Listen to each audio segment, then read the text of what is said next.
to those of us in America right now. Yes! We're free?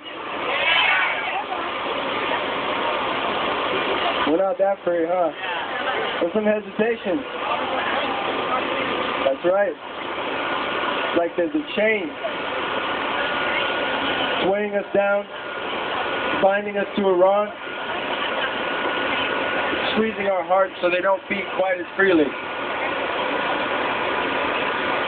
I was on hunger strike in San Francisco trying to raise awareness for our cause. And I was trying to ask myself if I'm free. In this country, I think I feel a little bit ashamed. Just because we get to be here and they get to be there. We ask ourselves what we can do. But we're doing it. The more we raise awareness, the more we shine the light on the regime that isn't respecting our people's basic rights. What I want to tell you about is what I learned on that hunger strike. I don't know what I was doing. I was sitting in Civic Center starving, getting burnt by the sun. I was getting chilled. I was fighting the wind. I was trying to blow my papers off my little table. I was handing out information to people from all over the world. Russia, China, everywhere. They came up to me and they told me how much they love Iranian people and the Iranian culture and Iranian art and music and Iranian food. They asked me what can they do, and I helped direct them to different actions. And they told me stories of oppression in their own countries, suffered by their own people. And they expressed solidarity with ours. I sat there in the sun and I thought about the power of freedom and this universally recognized desire for freedom to unite all people. People came out of the woodwork to help me. I felt like angels came from our community. And I feel like we've woken up after a 30-year sleep. But the thing that I thought about the strength that comes from unity. And I thought about the power that comes from strength. And I want to ask the man who is such a bad representative of our people, currently in the United Nations right now, do you have power? Because all we see is you trying to keep power. It seems like that's all you guys try to do. So do you have it? Is your power in the thugs that you hire to silence dissent? Is your power in the lawyers that you scare out of your country? The lawyers who refuse to participate in your courts that you set up for these ridiculous trials? You have to know you look ridiculous to the rest of the world. You say your power is with the poor. Then your power is unfed. It's out of work. It's trying to join unions, and you're arresting them for it.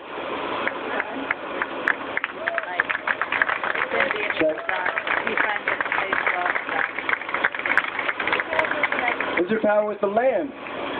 Because your management, you're selling out of Iran's agriculture for imports from other giant superpowers. Is leaving the land with no future. That's not your power. Maybe your power is with the other future of Iran, the youth, who are telling you every day they want the freedom to be who they are, who want to elect the leaders of the land that will inevitably be theirs, and who walk in the street without being able to wear their heart on their arm or hold their loved one on their arm. They're scaring them away. What happens to this youth? They grow up, they get the education that is well funded in Iran, and they leave. Your finest minds, your most talented artists, your most skilled technicians and scientists and engineers use the education they get in Iran to leave. I know this because they're my brothers and cousins and friends and lawyers. While I was sitting out there in the sun, I felt this chain around my heart start to melt in the light and the warmth coming from 1,000 smiling faces from Asia, from Europe, from South America.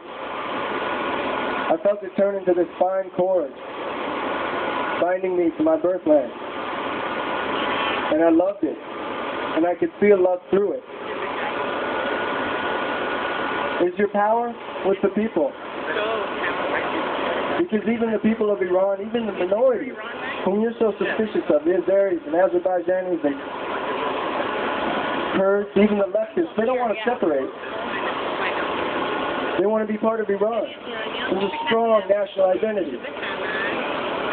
You see this on Torch Day when the people chant that they'll die for Iran and not for other countries.